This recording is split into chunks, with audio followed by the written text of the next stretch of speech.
Саламатсыңарбы? Бүгүн силер менен биринчи көнүгүүбүздү аткарабыз. AutoCAD чүү программасы менен.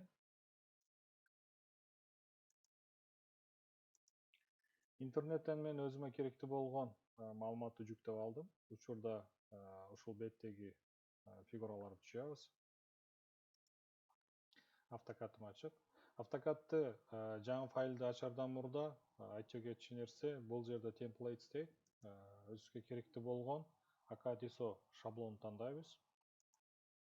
Себеби AutoCAD шаблону ичиндеги настройкалар сабакка аябай тиешеси бар. Асын сол тарамен басып ачтым. Эми биз ошол өзүбүзгө керектүү болгон PDF-тин ошо 23 бетини AutoCAD-га жүктөп алышыбыз керек. Чүү мейкиндиги алып келип алышыбыз керек. Ал үчүн эмне кылабыз? Бул жерден маус сол тарабын басып туруп, show menu барды тандайбыз. Кошумча меню бар ачылды. Меню бардын ичинден Insert'те маус сол тарабын басып туруп, PDF-ти тандайбыз. Анткени биздин файлыбыз PDF.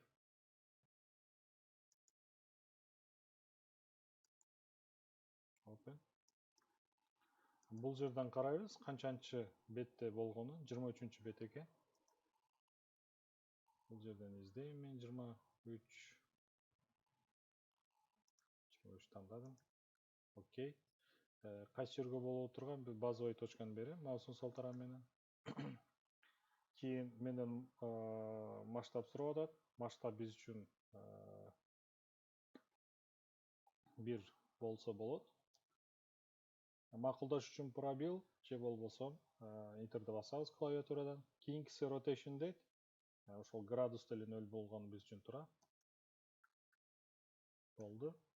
Биз ошол PDF-тин 23 бетин алып келип өзүбүзгө алып алдык. Чаптап алдык бул жерге. Файлын алып келдик. Эми бизге чүүбүзгө оңой болуш үчүн чүү мейкиндигини экиге бөлөбүз. Ошо меню барды кайра катып коебуз, height менен. View букватына келебиз. Бул жерде Model Viewports панели бар. Эгер силерде Model Viewports жок боло турган болсо, каалаган лентаны каалаган жерге маустун оң тарабын басып туруп, Show Panels бул жерде Model Viewports'ты кайра петличке коюп кое турган болсоңор, бул жерге көрүнүп баштайт. Панелдин ичинен биз Viewports Configuration тандайбыз. Two verticals, маустун сол тарабы менен экиге бөлдүк. Себеби бир окно менен иштеген аябай кыйын болот. Кайра жакындап, кайра алыстатып отурбай эле бул жерде эмне өзүбүзгө керектүү болгон көрүнүшкө алып келип туруп, бул жерден жумуштарыбызды аткарсак болот. Home букватына келем. Чүүбүздү баштайбыз. Биринчи эң тышкы тоголоктон кругту жийип баштайбыз. Анын диаметри 94 экен.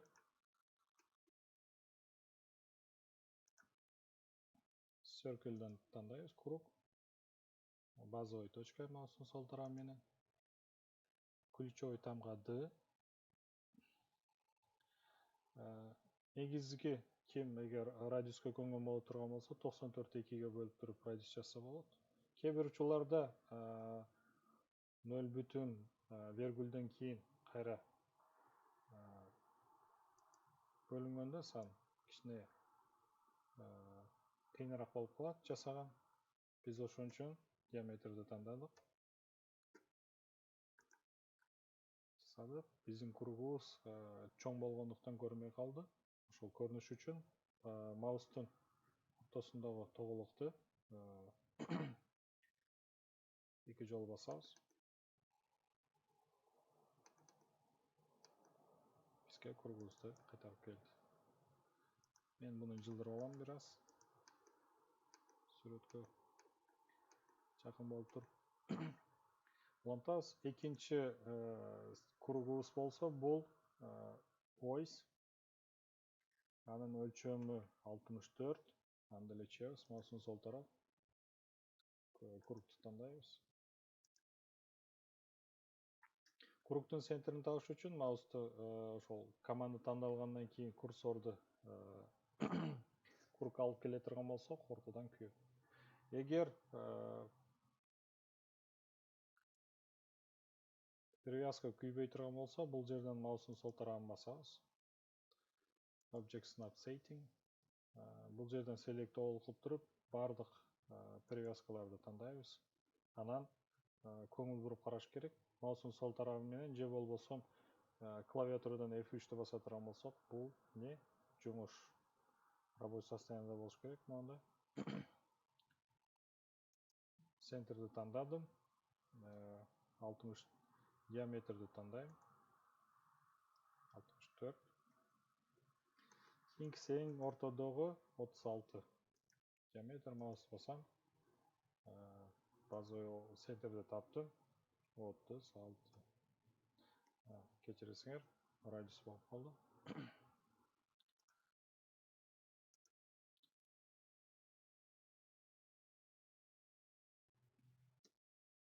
Ключевой тамга 36. Буну бир салдыраак түшүрөбүз. Эми ошо эмени биз ошо керектүү болгон штрихтар менен көрсөтөбүз. Аны үчүн свойствону ачабыз. Свойствону ачуу үчүн биз клавиатурадан Ctrl 1-ди басабыз. Эгер комбинацияны көргүңөр келе турган болсо, бул жерден экрандын оң ылдый жагынан байкап турсаңар болот. Эгер биринчи жолу свойствону ача турган болсоңор, бул мындай сүзүп жүрө тургандай болуп калат. Палитра, свойство палитрасы. Аны сол тарапка же болбосо оң тарапка беркитиш үчүн маусту бул жерге алып келип туруп, маусту оң тарабын басабыз. Allow docking, буну тандайбыз, буга петличка коебуз. Эми Aircore left, Aircore right. Же сол тарапка, же оң тарапка. Мен үчүн оңой сол тарап. Андан кийин маустун оң тарабын басып туруп, icons only же болбосо text. Эгер текст кыла турган болсом, жазуу түрүндө көрүнөт, же болбосо icons. Мен үчүн бул оңойраак. Voice'ты кызылга боёйбуз. Line tip. Бул жерден мен өзүмө келген shadow, кечиресиңер, dash болуш керек, по-моему.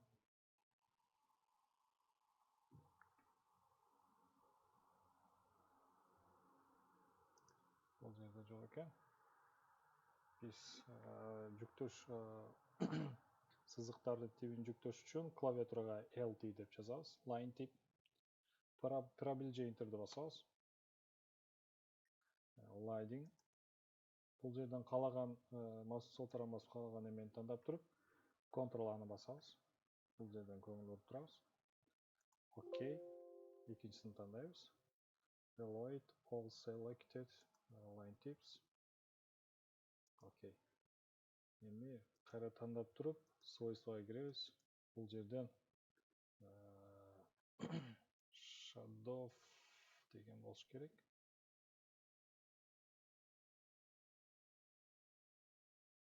Чыгабыз. Кечиресиңер, dash.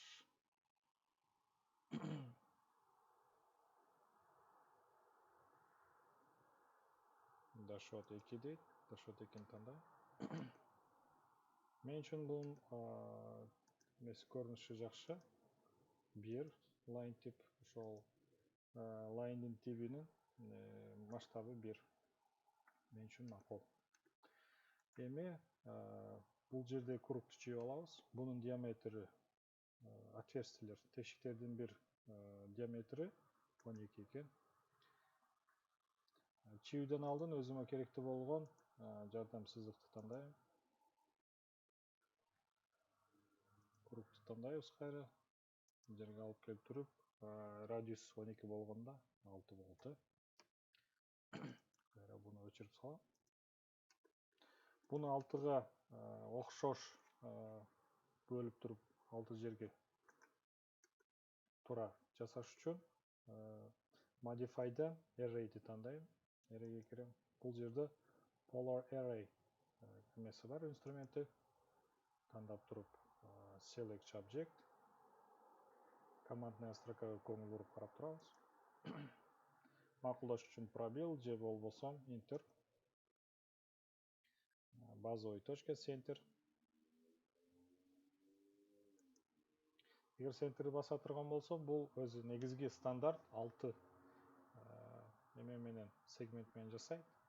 Мен жагам. Эгер кийин биз өзгөртө турган болсок, кайра ошол array'ди баса турган болсом, бул настройкалар кайра чыгат. Бул жерден биз сандарын көбөйтсөк болот. Мисалы үчүн 8 же болбосо андан аз же андан көп болгон. Биз үчүн 6сы тура. Улантабыз.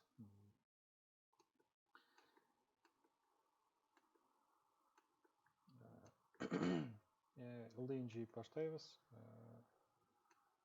Бул радиус чейин азыр 100 круг. 100 радиус дейт. Радиуска 100 жаздым. Бул бияка келди. Эми учурда радиус чийген сызыгыбыз могу voice болуп калды. Буларды чийишибиз керек. Бул сызыктарды чийип алабыз и могуну чийип алабыз. Аны үчүн эмне кылабыз? Ички 12 радиус болуп атат, тышкысы 23 болуп атат. Биринчи 23-тү чыгам. 100дан 23-тү кемитем. Могуну чийип алам биринчи сызык. Аны үчүн modify'дан offset тандайм. Offset 100дан 23-тү кемите турган болсок, 77.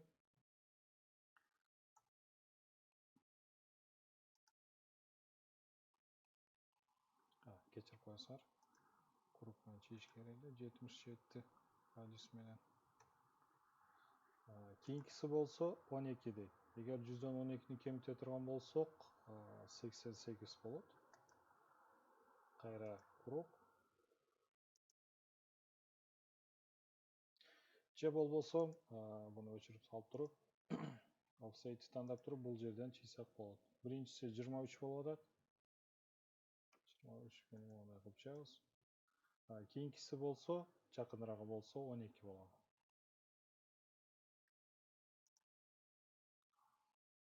Так, 12. Так, кайра 12. Кайра 23.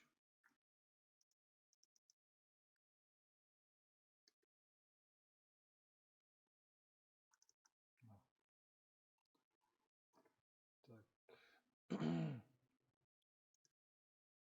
Жактап алабыз. Унутпайбыз, бул биздин ысоо эмебиз. Аны свойствоны окшош копиялоочу биздин match properties белгиленип туруш үчүн. Эми өзүбүзгө керектүү болгон 60 градус чийип туруп, керексиз болгон сызыкты азыр өчүрүп салабыз. Ал үчүн жардамчы сызык чыгам бул жерден түптүз.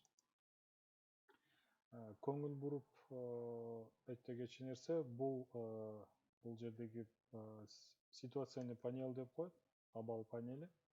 Учурдагы настройкалар силерде да күйүп турса, аябай туура болот. Анткени чыгуу учурунда эмне керектүү бизге өзүнүн жардамчы эмелерине жардам тийгизет. Анткени центр ар бир 30 же 60 градустан эмне бизге кошумча сызыктар берип турат. Эгер могу настройкаларды басып кое турган болсоңор, чыгууңар үчүн оңойраак болот. 30 градус солго жылдырам. Rotate командасы оңдон солго карап жылат. Сааттын стрелкасында тескери болгон абалда. 30 үчүн биз -30 кылып жазабыз. Select object. Базовый точка. 30 градус артка жылыш үчүн -30 кылып жазам. 30 болду. Эми кайра AutoCAD эң акыркы команданы өзүндө эсте тутуп калат. Ошон үчүн мен кайра пробелди басам. Кайра select object, пробел. Маустун сол тарапы менен базовый точка, copy. Бул көк тамгадагы белгиленип турган эмелер, тамгалар ключевой тамга болуп эсептелет. Эгер C-ни басып туруп пробел баса турган болсом, бул копиялоону билдирет. Эми 60-ты басам. Ошондо бул копия болуп калды. Бунун ортосундагы не биздики 60 болуш керек. Бир тарап 30, экинчи тарап деле 30. Эми trim командасын тандап туруп, select object, пробел, бардын баарына кесип салам. Эми бул толокторду чийиш үчүн бул жерден эмне филлет бар. Кечирип койсоңор. Круг, center, мындай, кайра пробел, center, trim, пробел, кайра пробел, командадан чыгардык. Select object, пробел, керексиз болгон сызык. Эми mirror командасын колдонобуз. Так ортосунда эки тарапка копияладым.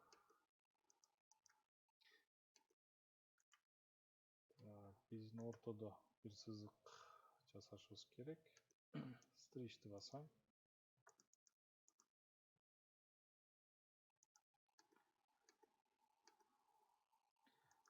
Туурасын айтсам, бул жерден круг чийип туруп, керек эмес болгонун кесип салсак, аябай туура болот.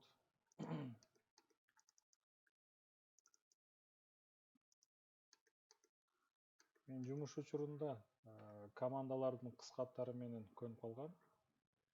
Кийинки сабактарда, мисалы үчүн биринчи көнүгүүдө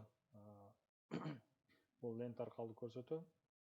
Лент аркылуу көрсөтүп туруп, кийинки сабак учурунда кайра көрсөтүп, командный строкадан кыска лакап аттарын көрсөтүп туруп, ар бир сабакта ошондо жаңы командалар үйрөтүп, сабактарыбызды көнүгүүлөрдү аткарабыз.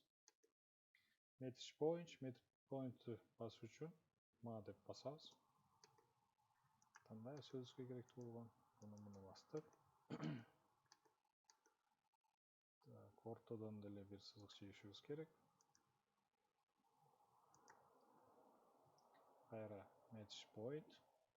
Клавиатура caps lock'ты күйгүзүп койсоңор болот, чоң тамга. Сактаганды унутпайбыз. AutoCAD негизи өзүнүн настройкасына жараша ар бир 30 минутада сактайт, эгер силер өзгөртпөгөн болсоңор. Эгер кокус стольный компьютер боло турган болсо, өчүп кетпестик үчүн клавиатурадан Ctrl+S басып сактап турсаңар болот. Бул жерге көнүгүү 1 деп жазам.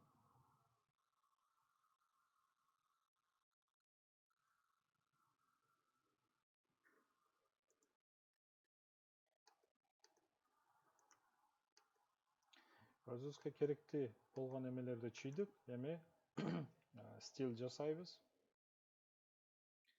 Текст стил жасаш үчүн annotation'га келебиз вкладдан. Бул стрелканы басабыз.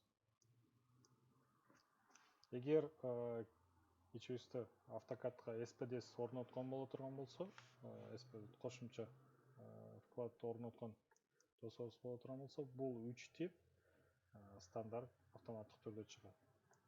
Мен силер менен башка стандарт менен жасайм. Калаган эмени негизги бул annotation жана стандарт чыгыш керек. Бул SPDS установка кылганыбыз үчүн бул 3 стандарт эме көрүнүп атат. Мен стандартты тандап туруп, ошонун базасы менен окшош кылып, свойствосы менен жаңы стил жасайм.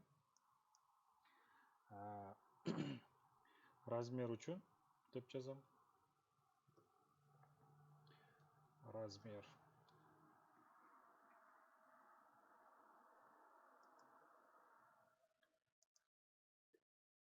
Font таңдаймыз.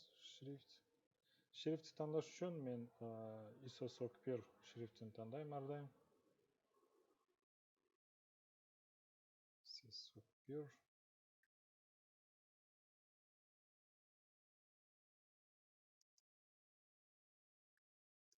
Бұл жерден стандарт 2,5 жазамыз. 2,5 мм. Естетіп кеткен нәрсе AutoCAD учурда мен вергуль жаздым. AutoCAD ошон үчүн кабыл кылбай атат. Орыс тилине которабыз.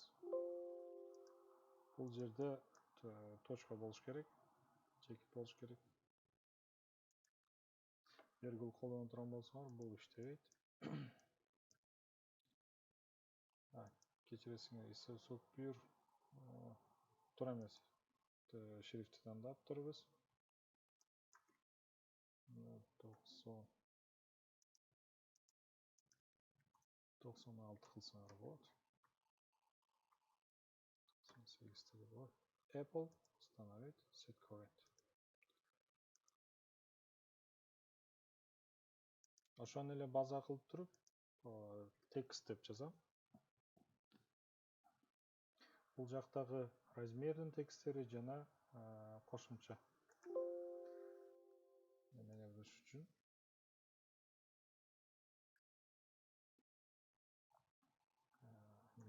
жазабыз. Текст 1 аны 3,5 кылып жасайм. Apple set current. Эми биз жазуу стилини жасап алдык. Булар жазыш үчүн гитара, жазуулар. Эми размердин стилин деле жасап алдык. Эми размерни стиль кылып жасайбыз. Dimension стиль кылып. Аны үчүн кайра эле ошо Dimension панелинден бул стрелканы басабыз. ISO 25 стилинин негизинде modify'ды басабыз. New деп жасайлы. 1 annotation. Аннотациянын сөзү тандайбыз. Continent. Эмне үчүн ISO 25? ISO 25тин настройкасы биздин эски совет системасында жүргөн мамлекеттер үчүн аябай дал келет. Болгону бул жерден аябай настройка кылыштын кереги жок. Символго келебиз. Символдон архитектурный кылып тандайбыз. Текстке келип туруп, бул жерден өзгө керектүү болгон размердин басабыз. Бул жерден болсо, ошол 0дон кийинки сандар көрүнүп өстү үчүн биз 0дун өзүн тандайбыз. Точкадан кийинкиси кереги жок. Окей. Ошону set current кылабыз. Установить этебиз. Окей. Annotation киргизебиз.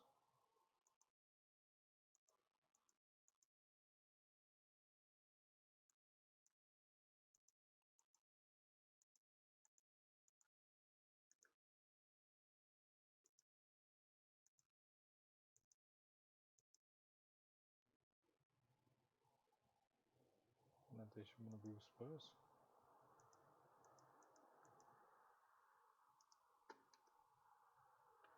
Эми бул жерин унутуп калыппыз. Just home line. Буну бизге шет этпестик үчүн height object изолировать этип салабыз. 36. Эгер 36-ны 2-ге бөлө турган болсок, 15, 18.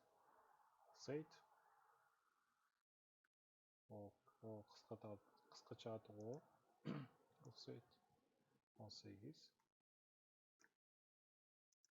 Сол тарап 18, оң тарап 18. Trim'in жанында extend бар, муну тандайбыз.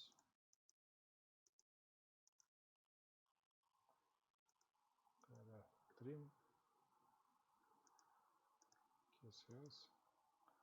Айта кетчү нерсе, эгер буну азыр алдын ала кеспей турган болсом, ага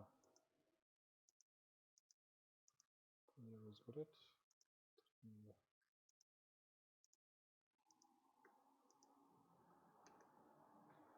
Филетти тандайбыз. Ылдыйкысы 9 радиусу. Филетти тандап туруп, бул жерден радиус 9, пробел. Кайра бул жерде MP өдөкүсү. Өдөкүсү болсо 10. Филет командасын чакыруу үчүн F басабыз. Радиус тандайбыз. Патрон болсок, жумшуртабыз. Эми бул керек эмес мага. Erase, ени басам. Пробел. Изоляциядан чыгарабыз. Эми размерлерди белип баштайбыз. Размерди бериш үчүн бул жерден түз размерди тандайбыз. Бул жерде ойстерди берип салайлы. Line.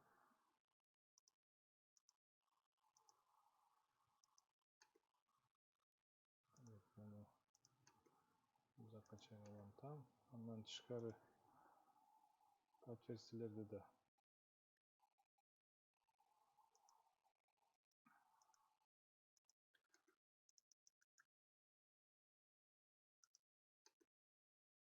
bunun деле ошол array'ди басып туруп,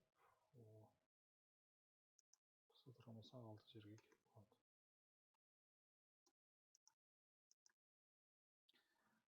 Array жасабастан алдын свойствосын өткөрүп алабыз. Ma match point. Array. Эми изоляцияда болгондорду чыгарып алабыз. Кайра Ma match point. Эми размерди берип баштайбыз.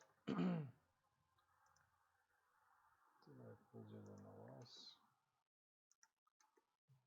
4.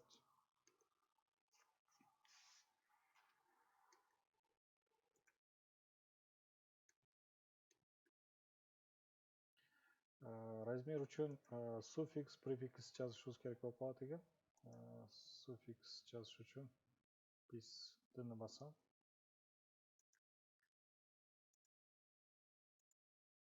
Modify префикске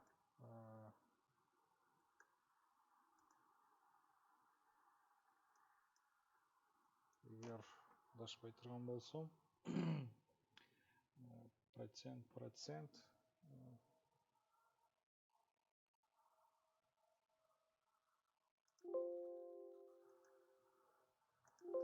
бул жерден карайбыз.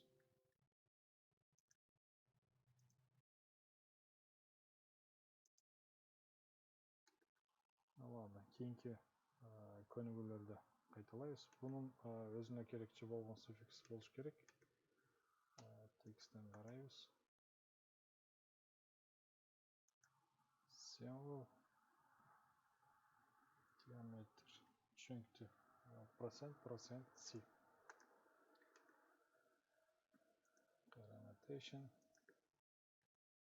modify, suffix, prefix. Бул процент силердин клавиатураңарда кайсыда турат? Менде 5те турат. C кичинекейсине басабыз. Окей. Көрүп турганыңардай, префикс иштеди.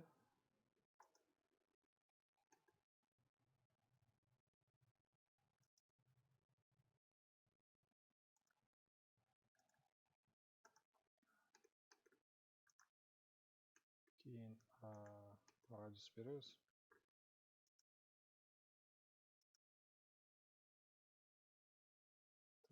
Диаметр 94.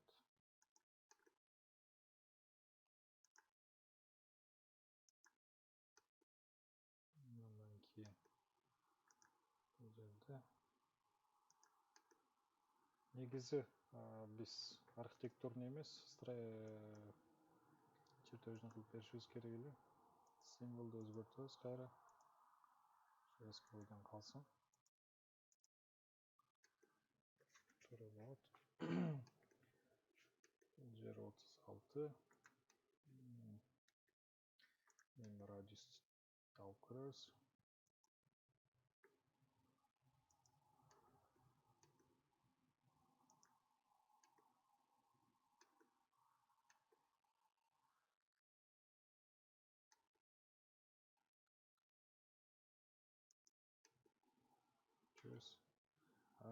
Биз размерге суффиксти өзгөрткөнүбүз үчүн бул бардык жерде диаметрди көрсөтүп атат. Ошон үчүн алып эле салганыбыз жакшы. Көбүрөөк стиль жасаш керек окшойт. Атайын суффикстер, префикстер менен көрүп турганыңардай кайра өзгөрткөндө мага абалга келди. Өзүнүн знактары менен кайра радиус бул жер 10.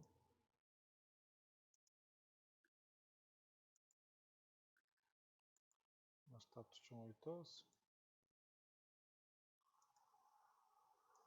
Кетти. Жок, 1/1 болгону туура болот окшойт. Бул жерде эме менен чоңойтуп алса болот.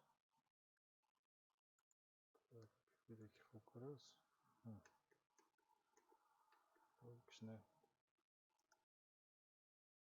ушуда.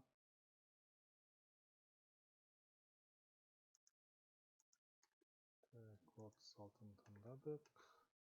Кийинкиси кайра радиус, ички радиус, жок, тышкы радиус 23. Бул ички радиус.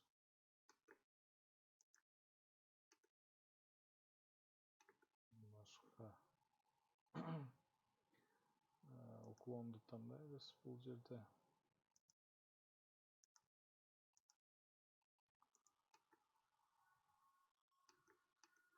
Так, башка эмне калды? Баарын жасап чыктык.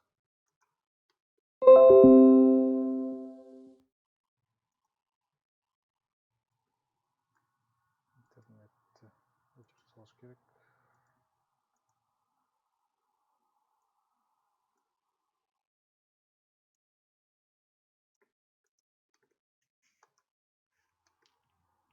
Көнүгүүбүз даяр.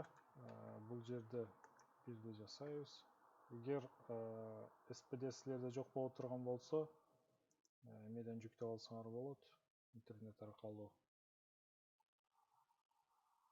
Акысыз.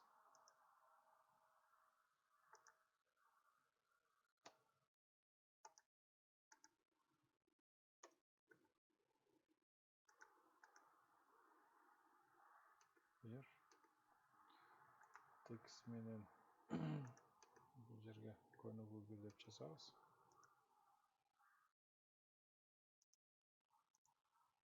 Текст.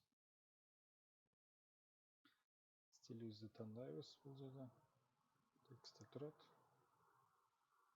Көнүгүү. Менде керектүү болгон шрифт жок. ÖÜ. Ошон үчүн мен болушунча кылып жазам. Стандарт эмелерди колдонуп. Caps Lock. Көнүгүү.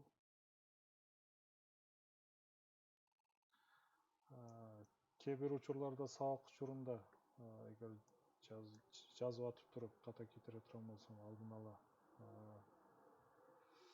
кечирип койсоңор.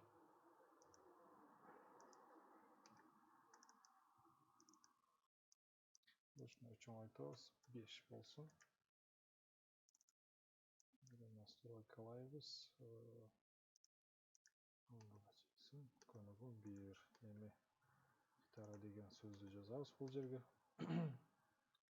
Тыны басам, ключевой таңба. Сабак учурунда мен ошол клавиатура аркылуу өзүм негизи клавиатура менен иштейм, лентасыз эле. Кыска лакаптар менен ар бир команда же болбосо инструменттерди улам жазып берем. Силер деле эстеп калсаңар силер үчүн пайдалуу болот. Гитара. Кепс кылып өчүрөбүз.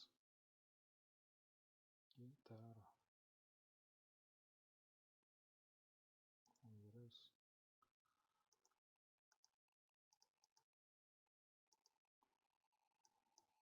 Бул жерден тандап алдым.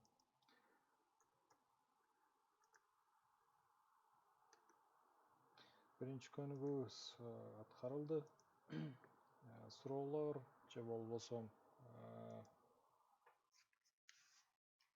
ар кандай немелериңер болсо, суроо же болбосо түшүнбөгөн жердеги нерселериңер боло турган болсо,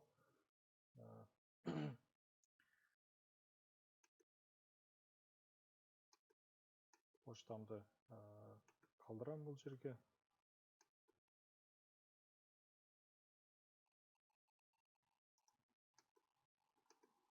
Бул жерге жазып кетели.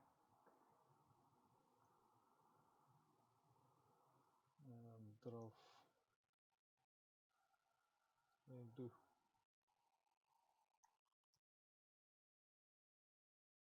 Майлерга суроолоруңарды жиберсеңер болот. Андан тышкары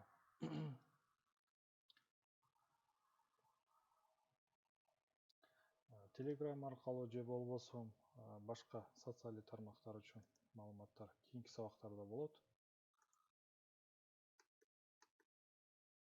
Ошол адрес боюнча суроо жана түшүнбөгөн нерселер болсо жазып сурап эме кылсаңар болот.